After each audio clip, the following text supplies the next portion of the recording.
cumprimentar a velhinha que nos trouxe para casa, meu querido professor, doutor Tarcísio, nosso estudioso, escritor e gênio da matemática. Cumprimentar todos os irmãos trabalhadores dessa casa, os frequentadores. Eu acho que os frequentadores aqui são todos trabalhadores também, né? E vamos falar um pouco a respeito desse trabalho, a respeito dessa obra. Mas antes de iniciar, eu vou pedir para minha esposa Marisley introduzir, já que ela fez a introdução do livro. Ela fez a introdução do livro e foi impressionante essa introdução. Um dia, pela madrugada, acordei 4 horas, abri o e-mail e vi lá um e-mail do Divaldo Franco. Emílio, recebi seu livro e já comecei a ler. Gostei muito da introdução da sua esposa, da apresentação dela. Abrace-a. E ela estava 4 horas da manhã dormindo e eu pensei, acorda ou não acorda? Cheguei perto da cama, ela estava mais para lá do que para cá. Não vou acordar. Cheguei perto do e-mail, não acorda. Aí cheguei perto da cama, não acorda. Acorda, não acorda, e acordei. Falei assim, Marisley, Divaldo leu sua introdução e gostou muito. Bem, a mulher deu um pulo quando eu vi, já estava em frente do computador lendo o e-mail que ele mandou. Portanto, adquirem, comprem a introdução dela e levem um livro de presente, de brinde, né? Já que a introdução realmente ela faz um resumo de cada um dos 12 capítulos da obra. Então vou pedir para ela iniciar, conversar e depois a gente prossegue.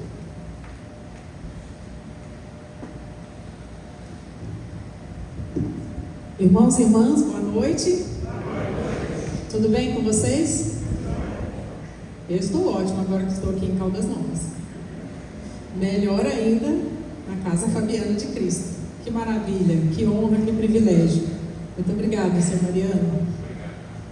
Eri, Dona Leni, que nos acolheu ontem, o Sr. Tarcísio, e a Dona Ana.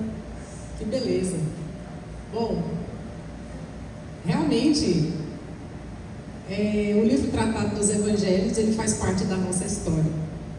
Nós temos 33 anos de casados. Há quase 20, Emílio escreve esse livro. É uma obra. Mas posso fazer uma pergunta aqui? 2, na verdade. Quem aqui faz toda semana o culto do Evangelho no lar? Isso, ótimo. Então vocês têm um horário fixo, onde uma mesa é preparada, coloca-se água para fluidificar, livros à mesa, e aí alguém faz a oração final, inicial, certo? Depois faz a leitura, algum comentário, uma interpretação, e depois a prece final, e aí faz o uso da água, bebe-se a água, certo? Certo, ótimo. O culto do Evangelho no lar é essencial, assim como a frequência à casa de orações. Isso é muito importante para a nossa proteção. Mas, uma segunda pergunta. Quem é o guia e mestre, o nosso destino, o nosso maior inspirador, aquele que nos dá todas as instruções, o caminho que nós temos que seguir para chegar a Deus? Quem é? Quem? Jesus. Jesus Cristo. Quando nós fazemos o culto do Evangelho no lar, nós precisamos estudar o Evangelho de Jesus Cristo, não é isso?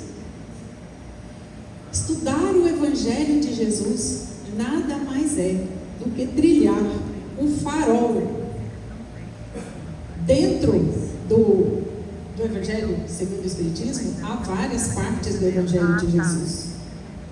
Mas, meus irmãos, quando nós falamos do Tratado dos Evangelhos, estamos falando dos 4 evangelhos harmonizados.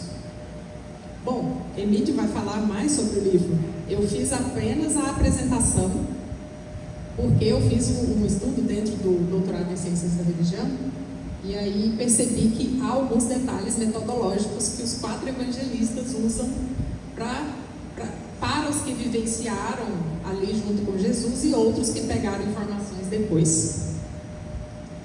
Mas eu costumo dizer que o tratado é apenas papel e livro. Os irmãos sabem que hoje nossas famílias, as nossas casas são invadidas por vibrações negativas. E se nós não mantivermos a proteção do nosso lar o tempo inteiro, os nossos filhos estão dentro dos quartos, os celulares ligados, a porta está fechada, mas a janela chamada internet está aberta, não é verdade? Então, meus irmãos, fazer o culto do Evangelho no lar, com todo o conhecimento trazido por Jesus, harmonizados em Mateus, Marcos, Lucas e João, vai nos dar aproximadamente 277 semanas ao lado de Jesus. E fazer essa abóbada de proteção, fazer essa leitura, esse estudo voltado para o Evangelho de Jesus Cristo, não é algo simples. Então, esse estudo lá, participar do estudo do Evangelho aqui também, participar das reuniões públicas, ajudar no trabalho da casa, tudo isso faz uma abóbada de proteção para nós individualmente, para os nossos familiares, no nosso ambiente de trabalho e até no trânsito.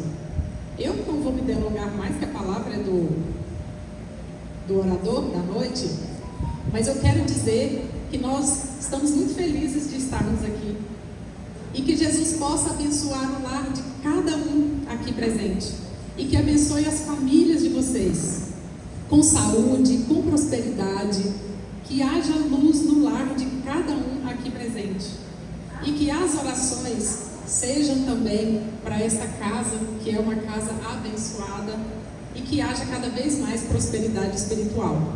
Muita paz, que Jesus os abençoe a todos. Muito obrigada.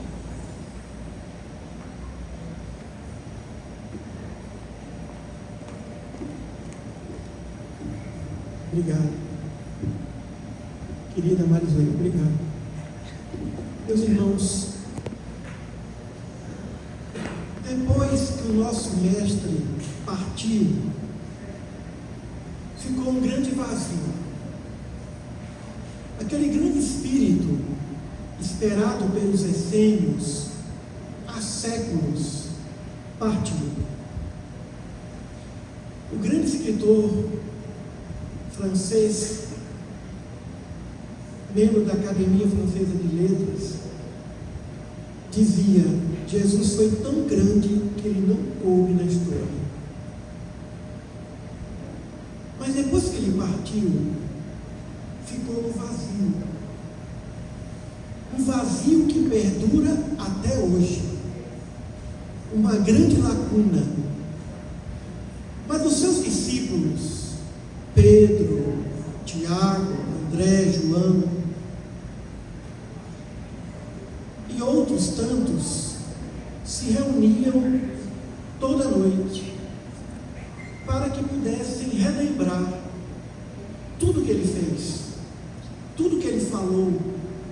Cada um trazia sua experiência, sua memória, para revitalizar e, quem sabe, suprir essa grande lacuna, suprir esse imenso vazio. Anos mais tarde, o Evangelho foi levado a toda a gente, além da Judéia, e chegou até Roma. E lá, depois de algum tempo, os cristãos romanos começaram a ser perseguidos, acusados injustamente de terem incendiado Roma.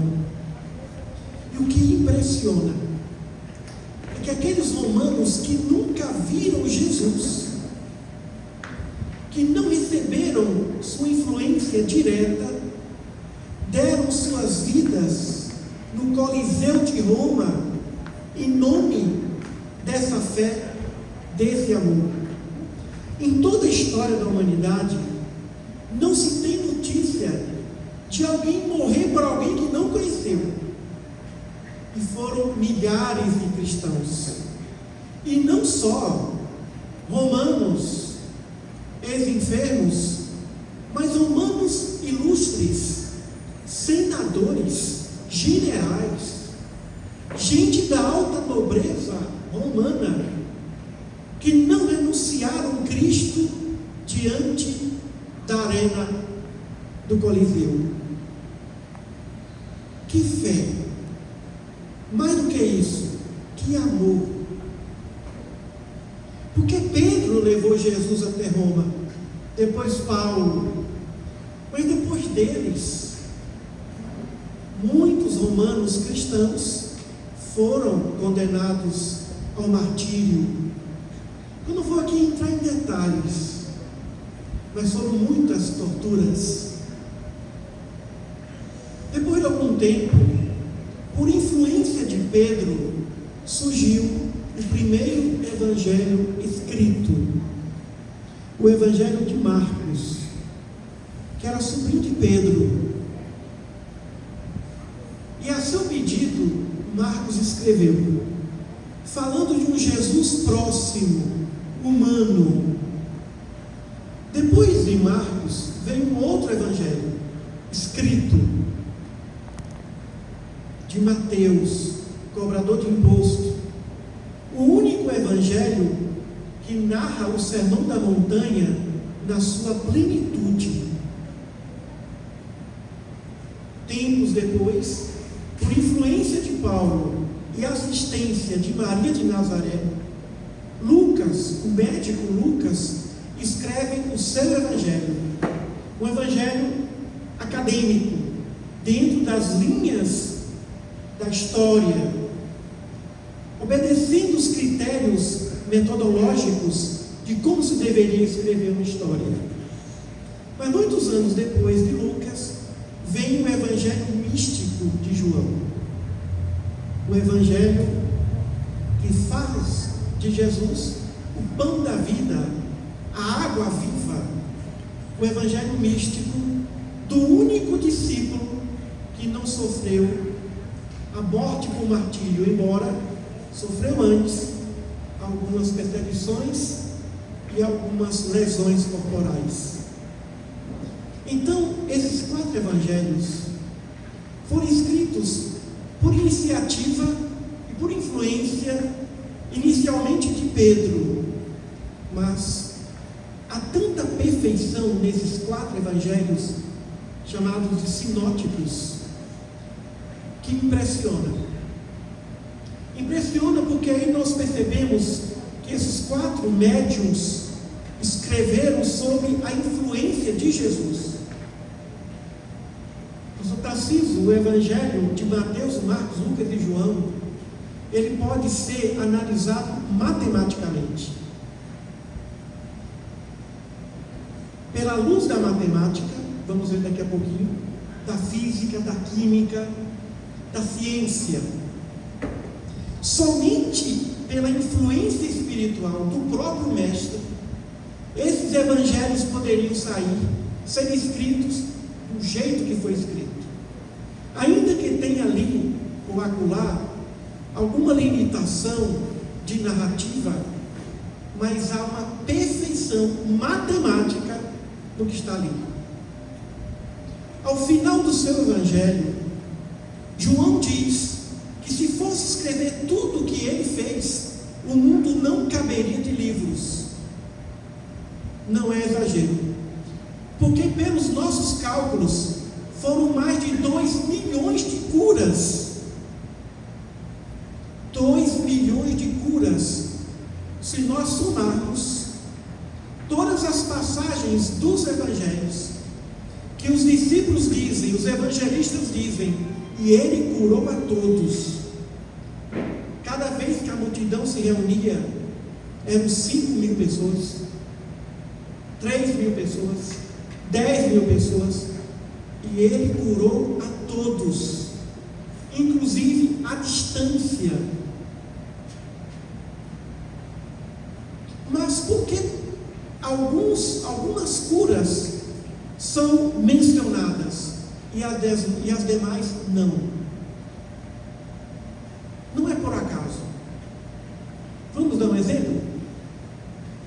Quando Jesus queria firmar um ensinamento, ele usava o número 3. São inúmeras passagens que ele usa com 3. A parábola do bom samaritano.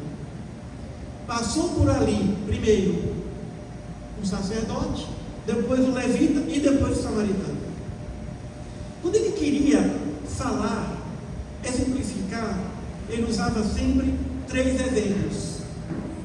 E na Igreja Católica, os jesuítas gostam muito do número 3 também, assimilando o 3 da didática pitagoriana de Jesus. Porque Pitágoras foi o grande matemático da Grécia que encontrou a importância simbólica dos números. Quantas ressurreições Jesus operou? 3. A filha de Jairo, chefe da sinagoga de Cafarnaum. 2. O filho da viúva da cidade de Naim. 3. A cura de Lázaro. A filha era a filha única de Jairo. O rapaz, filho único daquela mulher.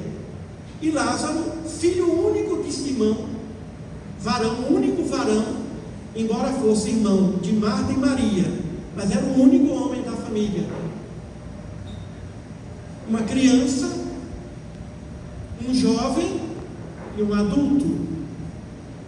Ele chega até a casa de Jairo e diz: a criança dorme. Nos 3 momentos ele não diz morreram. É aquela morte cataléptica, aparente. E ele foi até o aposento da criança. E chegando lá, ele disse: criança, acorda. Talitá cumê. Imediatamente a criança acordou e Jesus pediu para que lhe desse alimentos, que ela estava fraca. Primeiro momento, ele foi até o quarto da menina. Criança, acorda. Segundo momento, ele ia até a cidade de Naim e saía um cortejo fúnebre com toda a multidão da cidade.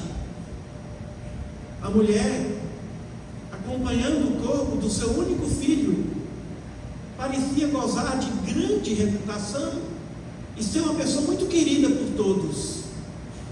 E a caminho do cemitério, Jesus para o cortejo, conversa com a mãe e diz: rapaz, levanta. Imediatamente o rapaz se levantou para o espanto de todos. Primeiro momento, acorda. Segundo momento, levanta. E agora tem um terceiro momento, a cura de Lázaro. Chegou depois de 3 dias de Lázaro ter sido sepultado. Maria disse: Senhor, agora é tarde. Lázaro estava doente e veio a morrer. Lázaro não morreu. Jesus pediu para que o levasse até a sepultura de Lázaro. Era uma roda de pedra. Abriram a sepultura. Jesus não entrou na sepultura. Ele não disse: Lázaro, acorda, ou Lázaro, levanta. Ele disse: Lázaro, vem para fora. Imediatamente Lázaro, envolto em faixas, se apresentou ao ar livre para o espanto de todos. 3 momentos. Claro que Jesus curou outras pessoas que sofriam da catalepsia, da morte aparente. Mas os evangelhos só narram esses 3 episódios. Primeiro momento, acorda. Segundo momento, levanta. E terceiro momento, vem para fora. Meus irmãos, cada parábola de Jesus poderia ser interpretada de mais de 10 formas diferentes. Nessa obra, procuramos seguir um pouco da metodologia de Allan Kardec para tratarmos dos assuntos de maneira científica, filosófica e de maneira moral, dentro dos princípios do ensino do Mestre. Vamos analisar aqui de 3 formas essas ressurreições, para que os irmãos vejam a perfeição do Evangelho. No primeiro momento, diante dos maus pensamentos, é melhor vigiar o pensamento dizendo: acorda, sai da ilusão. É mais fácil combater um pensamento do que uma atitude. Mas diante de uma atitude equivocada, levanta, não olha para trás, não perca tempo. Perdoe e se perdoe, avança na evolução. E no terceiro momento, os maus hábitos. O hábito é a ação repetida, já está sepultado, mas vem para fora. Eu não vou aí, vem, sai desse mau hábito.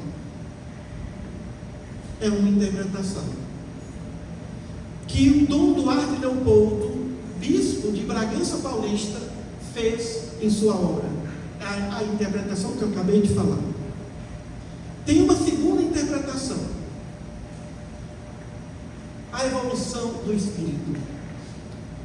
Quando o Pai diz acorda, o espírito acorda para a sua consciência moral. O espírito tem consciência material e consciência moral. A consciência moral é o que gera a individuação do espírito. Sai de um reino e entra agora no reino nominal ou no reino espiritual. Acorda significa agora surja para a vida, seja espírito e individualidade. Levanta significa espírito, evolua, prossiga. Entre quedas e ascensões, siga. E depois, o terceiro momento, vem para fora. Agora ele sai dos ciclos das reencarnações compulsórias, não mais precisa reencarnar, ele evoluirá sem precisar dos vínculos da carne, dos planetas corpóreos. Ele evolui com o espírito que ele é. Vem para fora desse ciclo reencarnatório. Segunda interpretação. Terceira, a reforma interior. Sair de um nível para outro. Acorde para um nível, caminhe para esse outro nível e persista nesse nível de evolução, porque ninguém sai de um nível repetidamente, sai de um nível rapidamente para outro nível mais evoluído. Os irmãos, só foram 3 ressurreições. Pessoas únicas, única filha, único filho e único varão. As oportunidades são únicas. O que nós temos de mais importante na vida? Um dia, fui indagado por um corretor de seguros. Ele pensou que eu fosse dizer a família, a coisa mais importante, a saúde. Eu disse não. A coisa mais importante que existe é o tempo. Porque se eu tiver tempo, eu vou cuidar da saúde, eu vou cuidar da família, eu vou cuidar de tudo, inclusive da minha aproximação com Deus. Mas ele queria saber mais. Eu falei, sabe Deus? Deus, na transcendência, Ele não precisa de nada que Ele criou. A eternidade da transcendência é uma eternidade que não dá para imaginar. Não teve começo e não tem fim. Mas a eternidade que Ele criou tem começo, mas não tem fim. Um pintor, para que ele possa pintar a sua tela, a sua ideia, ele precisa da tela. A tela de Deus é a eternidade. A eternidade imanente que surgiu através do fenômeno que nós chamamos de esquetiofirese. O fenômeno de geração, a gênese da eternidade que Deus criou para tudo o que Ele criou, para a sua imanência, para nós. Então o pano de fundo dele é o tempo, o fascinante tempo que fascinou Albert Einstein em sua teoria geral da relatividade. O tempo. Então, o bem mais precioso é o tempo, porque é sobre o tempo que nós construímos nossas histórias de evolução. É pela dimensão de tempo que nós evoluímos. É pelo tempo que as profecias acontecem. E é pelo tempo que tudo se realiza. É o patrimônio do tempo que nos levará aos demais patrimônios do Espírito. Precisamos administrar bem o nosso tempo. O tempo nosso, o tempo de Deus. A paciência. O que é a paciência? A paciência não é tolerância, não é suportar. Paciência é saber identificar, compreender e aceitar o tempo do outro, o tempo da criança. Só quem tem paciência com a criança é quem entende o tempo da criança. Só quem tem paciência com alguém é quem entende o tempo daquele alguém. Entende e aceita esse tempo. Inclusive, paciência conosco mesmo. Então o Evangelho de Mateus, Marcos, Lucas e João, que não são os únicos, mas são os principais, é uma obra clássica, insuperável. Porque não basta apenas nós conhecermos os ensinamentos de Jesus. É preciso também sabermos do seu comportamento. O que vale mais? Suas palavras ou suas atitudes? O que vale mais? Seus ensinamentos, o sermão da montanha ou seus exemplos? Palavras sem exemplos, vãos ausentes. Precisamos conhecer Jesus em seus exemplos, e isso só é possível lendo Mateus, Marcos, Lucas e João. No ano 2000 nós lançamos uma obra intitulada O Livro dos Evangelhos. Reunimos os 4 num só. Muitos anos depois, em 2019, depois de 18 anos, surge essa obra, que faz um estudo, não diria profundo, mas um estudo necessário para começarmos a entender Jesus. Nós sabemos de muita coisa que ele falou, mas não sabemos de muitas coisas que ele fez. Eu digo isso por mim. Quando eu comecei esse trabalho, eu conhecia pouco sobre o seu comportamento. Mas depois eu fui perceber o quanto que o seu comportamento é exemplo a ser seguido. Educado, firme, honesto, amoroso, tolerante, pacífico, mas muito simples. Depois que ele surgiu, a sua ressurreição, deixou o corpo físico e apareceu em espírito, no seu perispírito, ele apareceu cerca de 10 vezes. Numa dessas 10 vezes, no mar da Galileia, os discípulos estavam pescando e viram de longe Jesus. Por que identificaram ao longe que era ele? Porque ele estava assando pão e peixe para os seus discípulos. Ele tinha o hábito de fazer um lanche para os seus discípulos. Quem é que pode imaginar um ser com tamanha grandeza curou leprosos à distância, 10? Somente um veio agradecer, e ele perguntou: cadê os outros 9? Não foram os únicos, mas aí vem a matemática. E quando os discípulos chegaram e viram Jesus assando pão e peixe, sabiam que era ele, embora a sua indumentária física não fosse a mesma. Pouca gente sabe que ele fazia isso. Mas uma coisa a gente sabe: depois que ele deu o pão e o peixe para cada um, eu brinco e digo que Jesus inventou o sanduíche. Aí ele disse para Pedro: Simão Bar-Jonas, tu me amas? Amo, Senhor, apacenta minhas ovelhas. E por mais 2 vezes ele perguntou. E na terceira Pedro disse: Senhor, o Senhor sabe tudo. O Senhor sabe tudo. O Senhor sabe que eu estou à sua disposição. Apacenta minhas ovelhas. E isso nós sabemos. Essa orientação de Jesus. Mas que antes disso ele assou pão e peixe para dar para os discípulos, a gente fala muito pouco sobre isso. Essa generosidade, essa simplicidade, essa capacidade de amar, de envolver, de deixar todos à vontade ao seu lado. Me perguntaram: por que você fez esse trabalho? Eu respondi: por causa do meu amor por ele.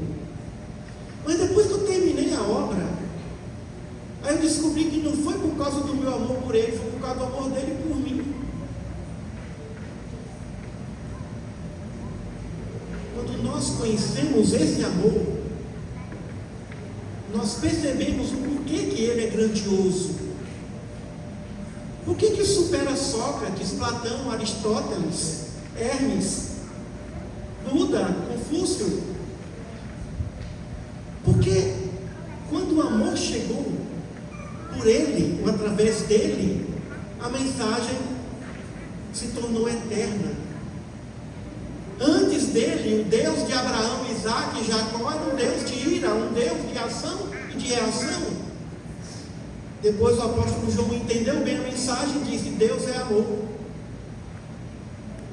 E nós somos filhos desse amor.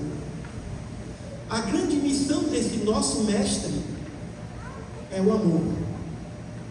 E o grande amor vindo do perdão, porque o perdão, meus irmãos, resolve qualquer problema.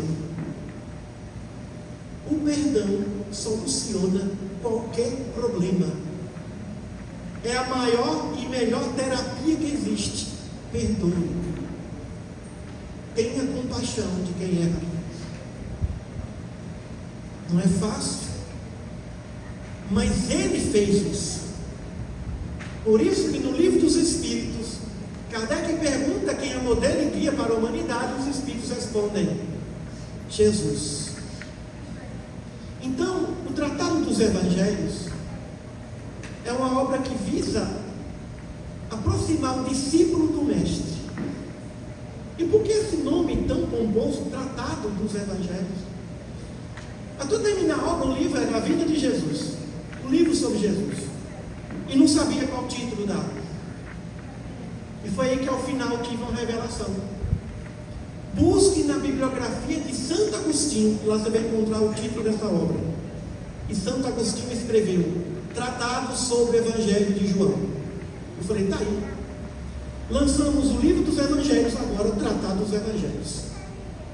E veio uma outra inspiração. Santo Agostinho foi quem orientou espiritualmente essa obra. Foi apenas um servo inútil mesmo.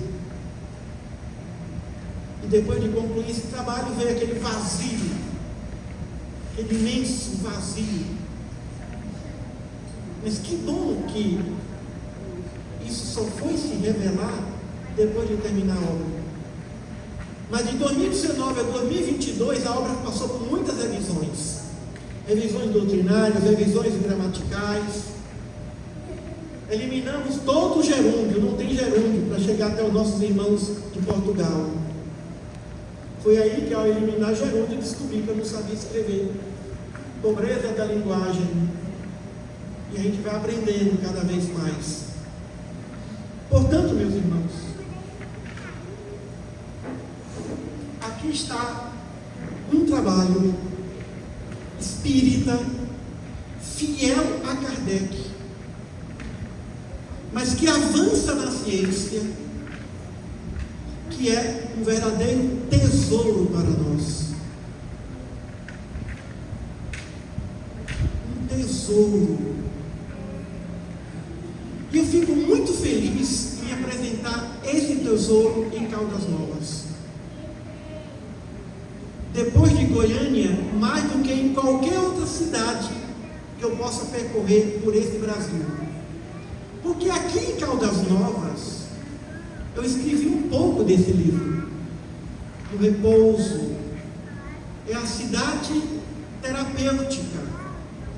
Eu cheguei ontem, já estou melhor do que quando eu cheguei, não é? Mas como esse lugar não é só a água quente, é o calor humano das pessoas que vivem aqui. Aqui pulsa amor. E que bom que algumas dessas páginas foram escritas aqui. E como eu queria lançar esse livro aqui, mais do que em qualquer outra cidade, porque esse lugar, além de recompor tantos e tantos viajores, me recompôs tantas vezes ao longo de mais de 25 anos.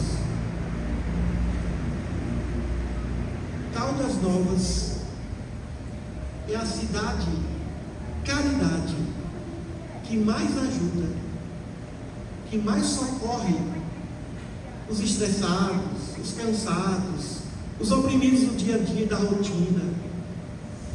Então eu espero que esse livro chegue às famílias desse lugar.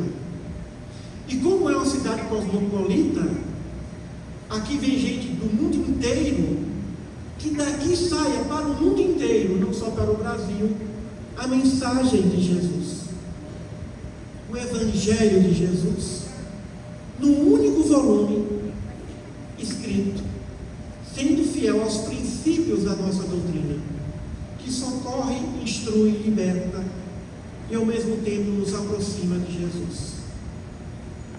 Então essa é a missão desse trabalho, nos aproximarmos de Jesus, no culto do Evangelho, no estudo dos centros das casas espíritas. Cerca de hoje, seu Mariano, cerca de quase 1000 famílias já adotaram esse livro no culto do Evangelho lá, no mínimo. Passou um pouco de 1000 famílias, pelos nossos cálculos. Então, o que veio da tradição oral, dos primeiros cultos dos apóstolos, agora volta em texto escrito. E agora, pela doutrina espírita, mensagem objetiva direta. Cada semana, ou cada culto, um único item, um episódio. E depois de 277 semanas, já se viu toda a obra. Tem gente que lê em uma semana.